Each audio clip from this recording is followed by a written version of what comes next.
So, the next question is this. Let's say they ask me, I feel fear, anxiety, worry, my life, fear of death. That's how it is. Yes, let's be more specific. That is, all fears can essentially be reduced to a single fear, the most basic, fundamental. Well, at least, that's what psychologists talk about. Fear of death. And, like, what should I do? Where should I turn my attention to get rid of this fear of death? An interesting question. Yes, the thing is that this fear of death arises as a thought at first, as a thought in this phantom, illusory, I in the ego of the mind, which understands that it will die sooner or later, that everything is temporary. Well, the mind is not a fool. It sees all this, that everything is short-lived, that everything that is born dies, that what appears disappears, that what arises vanishes. And that is why this I, it claims to be, well, firstly, really existing, and, secondly, it wants to live constantly, always eternally, but realizing that this is all a deception, and so it tries to somehow strengthen itself with these thoughts about fear, thoughts about death, or rather, yes, and emotions of fear.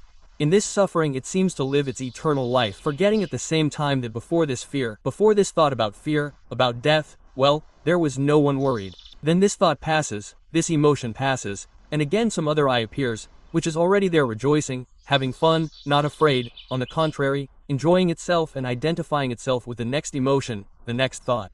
But in essence, well, these thoughts about death, this is the truth, but they are correct, in essence. This is the truth, this is the truth. That is how it is. This is a fact. What was born will definitely die. What appeared will disappear. Definitely. What has arisen will disappear. 100%. Right now, right here, it is happening in the moment. You can understand it with your mind. Minta mori, yes, constantly hold this mortal memory. Good practice, but there is not enough attention to directly assimilate all this and directly feel it on yourself. Yes, to be in the moment, as they say. It constantly slips away. There is no desire to think. This is negative. In addition, in culture, this is somehow hushed up all the time. Well, like a taboo about death. Although in essence, death, well, it is a fact. And this is happening right now in the moment. You can observe this on any forms that are here. This is called meditation. You watch how all the objects tell you, they arise and disappear. Inhalation arose, disappeared. Exhalation arose, disappeared. Some sensation appeared, disappeared. The sound of this bird that is chirping there, it is not there. Then it appeared and disappeared.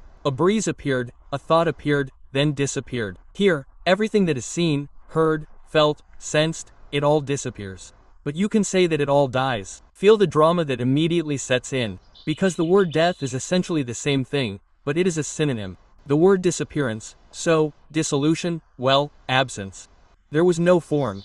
Then this form manifested itself in the form of sound, picture, thought, feeling, emotion. That's all that is possible. Look, what is this life? It seems to manifest itself. What does it pass through? And you look, these sense organs, and everything is born and dies here. It sounds, of course, a little pompous, philosophical, but damn, it is so. And when this fact is recognized not just at the level of the mind, but directly lived, and you see that everything here is arranged in such a way that everything that is a form is doomed to death, will inexorably disappear and die, then it becomes calmer. For real, if you understand this somehow like this, oh, I don't want to look at this, and you let this knowledge, as it were, well, be lived through, so that it is not just understood intellectually, yes, like, oh, yes, death, that's it, we are not eternal, that's it, I don't want to think about this anymore. Think, live through it, feel, sense, see that this is simply, well, such a fact of life, right? Because if this fear arises, it means that it needs to be lived through. It came to you for a reason, not in vain, let's say, yes.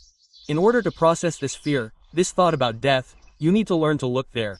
This will require attention, and for attention you will need the practice of focusing, concentration of attention, to pull it out of all objects, to concentrate on some specific topic, yes, meditation, this is retention, yes. This is focusing of attention, yes, on the essence, on penetration into the truth of life, how this whole nature is arranged, what is called life, the nature of the mind, it is arranged in this way. If I just say these words now, they will reach someone, but will not reach someone, the majority. There is something that is constant, something that was not born and does not die. Therefore, it does not die for the reason, yes, relatively speaking, that it never gave birth, was not born, it does not disappear, because it did not appear. Well, as a certain form, because for the mind only that which is in the form, that which is visible, audible, felt, sensed, thought, appears as if this is. Well, look, all these phenomena pass, but something always remains. Something is always present, let's say, invisibly, unseen, right? Like a necathon, like the space in which all this happens, like the sky, across which clouds float, like the ocean, across which waves run. There are many such beautiful images, yes, quite precise, which indicate this. So, you are not one of these phenomena. You are not a form or, let's say, you are not only a form. You are, as it were, behind this form. You permeate all these forms. And then the fear of death is eliminated, because you discover that there is no one who was born. And if there is no one who was born, then there is no one to die. And that's it. And what comes in the form of a thought? Well, it's just a thought that comes and that's it. It appears, disappears just like everything else. In such an equal, calm attitude, unperturbed, contemplative, detached, through this depression, through despondency, through anxiety, through worry. You want to hold on to something by accepting that you can't hold on to anything here and there's no one. First of all, you can't hold on to anything that's here, because these are all forms. And the forms appeared, disappeared, appeared, disappeared. If you observe in meditation, practice, spiritual, as they say, you see it in an obvious way. Right here, well, you live through it, and then you get to the point where there's no one to hold on to it, no one to, well, hold on to it, because this is also some kind of phantom that appears like this in the context, and that's it. When it's as if some object is immediately here, a subject, I see something, some kind of sound, I hear a sensation, then I feel it, it arises, but it's not constant either. There is no constant self in this either. And what is there? You will learn this directly from your own experience, not from words.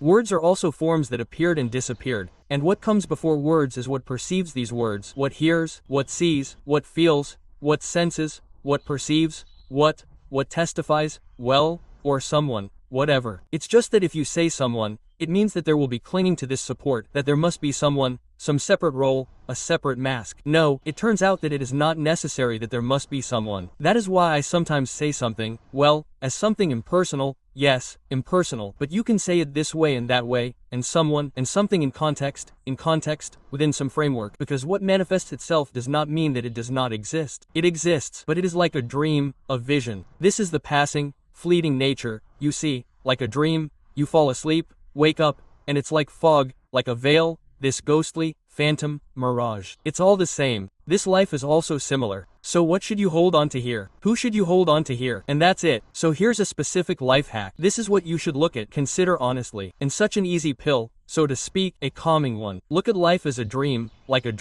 well, or like a dream. And then it will be easier to live through all of this. Thank you for the questions about the fear of death. I hope I, well, explained it as best I could. If you have any additional questions, ask them. If something is not clear, then clarify. Of course, this is normal. As if from different points of view, yes, from different assemblage points you can look and see something, and not see something. But there is no point of view here, so it may not be visible somehow, if you look from some point of view. Well, you have to catch it. Throw away these points, as if they dissolve, they are experienced themselves and what remains is the truth, which is eternal, which is constant, which does not require any points of view or names, but simply is such love, the creation of everything and the origin of such a dream game, a game of dream.